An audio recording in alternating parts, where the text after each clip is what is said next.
আজকে আমি একটা টিফিন রেসিপি শেয়ার করছি, র্যাপড চিকেন কাবাব, যেটা দেখতেও যেমন সুন্দর খেতেও তেমন সুন্দর। কারণ যে জিনিসগুলো দিয়ে তৈরি করেছি সেগুলো সব আমাদের চেনা জানা। তো আশা করব সম্পূর্ণ ভিডিওটা আমার দেখবেন আর অবশ্যই বাড়িতে একবার ট্রাই করবেন। তো চলুন দেখে নিই এটা আমি কি করে বানিয়েছি।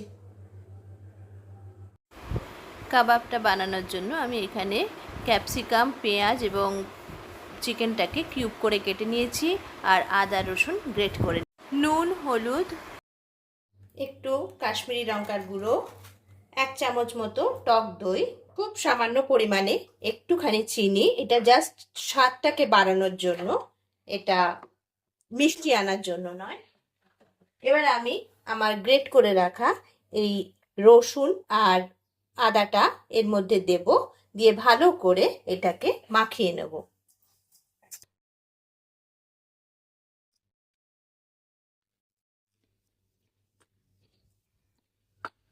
এটাকে এভাবে ভালো মতো মাখিয়ে আমি আধ ঘন্টা মতো রেখে দেব। ততক্ষণে আমার এই চিকেনটা খানিকটা সেট হয়ে যাবে। এর মধ্যে আমি যে কাজটা করব, আরও এর মধ্যে আমি একটু অ্যাড করব একটু টমেটো সস, একটু গোলমরিচের গুঁড়ো, একটুখানি গরম মশলার গুঁড়ো দেব। এখানে আপনারা চিকেন মশলাও দিতে পারেন। এই সব কিছুকে আবার ভালো করে মাখিয়ে নেব।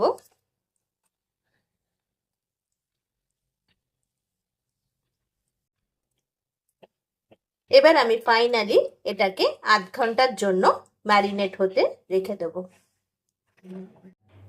এবার আমি যেটা করব সেটা হচ্ছে ময়দা মাখবো। তার জন্য আমি প্রথমেই এখানে 1.5 বাটি মতো ময়দা নিয়ে নিয়েছি। বাটার নিলাম কিছুটা পরিমাণ, অল্প একটু দই নিলাম, একটু নুন দিলাম, দিয়ে এটাকে ভালো করে আমি ময়ান দিয়ে মাখবো।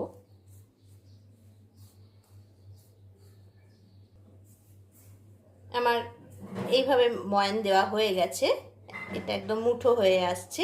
এবার আমি অল্প অল্প জল দিয়ে এটার একটা ডো তৈরি করে নেব। ময়দাটাকে ভালো মতো এরকম ঠেসে ঠেসে মাখতে হবে।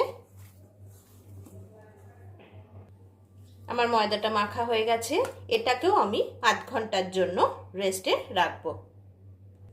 আধ ঘন্টা পরে ফিরে এলাম। এখানে আমি একটা গ্রিল প্যান বসিয়ে দিয়েছি একটু অয়েল গ্রিস করে। এবার আমি এখান থেকে একটা করে চিকেন নিয়ে, আমি এখানে কাবাবের কাঠিগুলো নিয়ে নিয়েছি। একটা করে চিকেন, একটা করে ক্যাপসিকাম, একটা করে পেঁয়াজ, একটা করে চিকেন, ঠিক আবার অল্টারনেটিভ ভাবে একটা ক্যাপসিকাম,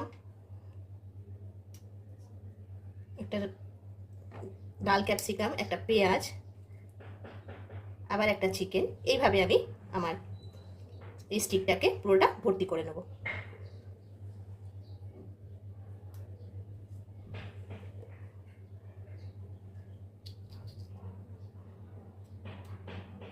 একটা একটা করে তুলে আমার গ্রিল প্যানে দিয়ে দেবো। সবকটাকে আমি এভাবে আমার গ্রিল প্যানে দিয়ে গ্যাসের ফ্লেমটা কমিয়ে ঢাকা দিয়ে খানিকক্ষণ রেখে দেবো। চিকেনটা যতক্ষণ হচ্ছে, এবার আমি আমার ময়দাটা নিয়ে কাজ করবো খানিক। আমার ময়দাটা একদম সেট হয়ে গেছে। এবার আমি এখান থেকে লেচি কেটে নেব।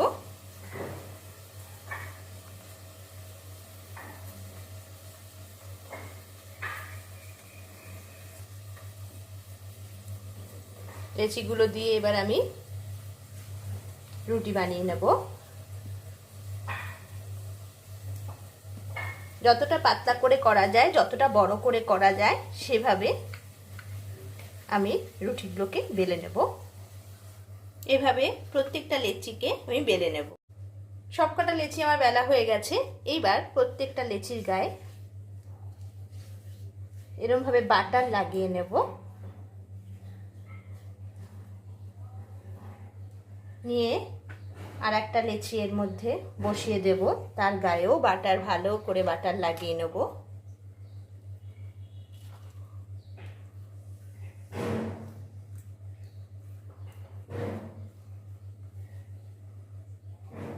আবার আর একটা লেচিও রুটিও নিয়ে নেব, নিয়ে তার গায়েও ভালো করে বাটার লাগিয়ে নেব।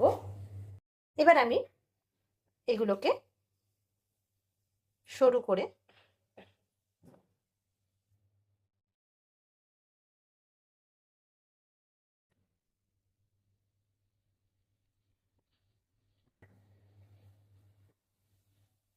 এরকমভাবে তৈরি করে নেব।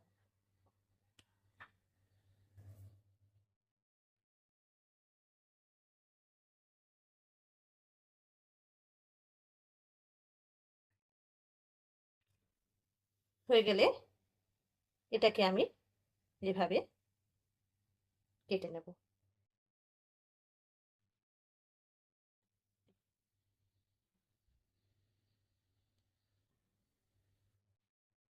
এরকমভাবে এটাকে প্রেস করে দেব।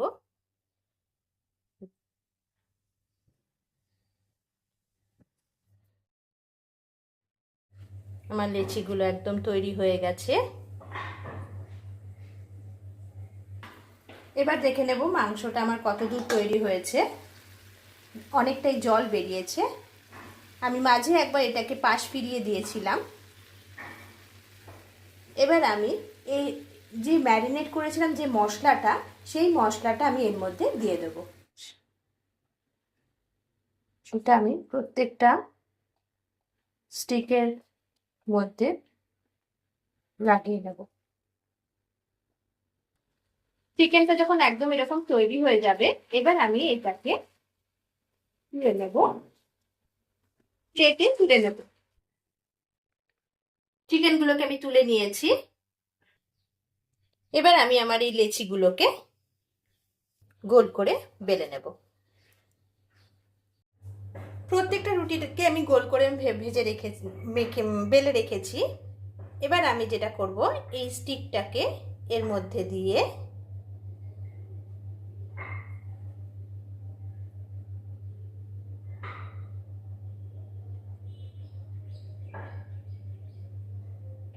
দুটো রুটির মুখটা ভালো করে আটকে দেব। এইভাবে সবকটা তৈরি করে নিয়েছি আমি। এবার আবার আমার গ্রিল প্যানটা হালকা আঁচে বসিয়ে দিয়েছি, একটু বাটার দিয়ে গ্রিস করে নিয়েছি। এর মধ্যে আমি তৈরি করে রাখা চিকেনের প্রিপারেশনটা এর মধ্যে দিয়ে দেব। এভাবে সবকটাকে আমি প্যানের মধ্যে দিয়ে নিয়ে ওপরটা একটুখানি আবার বাটার দিয়ে গ্রিস করে দেব। এইভাবে সবকটাকে আমি গ্রিস করে একদম আঁচটা কমিয়ে দিয়ে ঢাকা দিয়ে রেখে দেব। এতে পুরো ওপরের যে কোটিংটা সেটা পুরোপুরি বেক হয়ে যাবে। এভাবে মাঝে মাঝে আমি খুলে খুলে এটাকে 15 মিনিট অন্তর অন্তর একটু পিঠটাকে পাশ ফিরিয়ে দেব। তাহলে প্রপারলি চার সাইড ভালো করে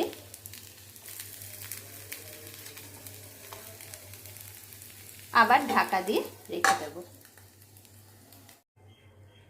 এইগুলো আমার একদম তৈরি হয়ে গেছে। আমি গ্যাসটা বন্ধ করে দিয়েছি। এগুলোকে আমি 45 মিনিট মতো ধিমে আঁচে একদম বেক করেছি। আর 15 মিনিট অন্তর অন্তর আমি পিঠ ফিরিয়ে ফিরিয়ে 3 সাইডই ভালো করে বেক করেছি।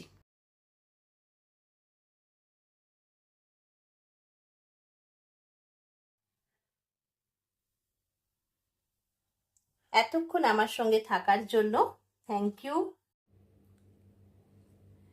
কেমন লাগলো আজকে রেসিপিটা? আশা করি ভালোই লেগেছে। যদি ভালো লেগে থাকে তাহলে চটপট একবার বানিয়ে ফেলুন আর আমাকে কমেন্ট করে জানিয়ে দিন কেমন হয়েছিল।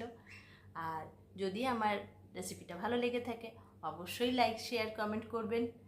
আর এরকমই নিত্য নতুন নানা রকমের রেসিপি দেখার জন্য অবশ্যই আমার চ্যানেল মোমোস কড়াইকে একটু সাবস্ক্রাইব করে নিতে হবে, তাহলে নতুন নতুন আমি যে কটা ভিডিও বানাবো, রেসিপি বানাবো, আপনারা তাহলে সেগুলো দেখতে পারবেন, এনজয় করতে পারবেন।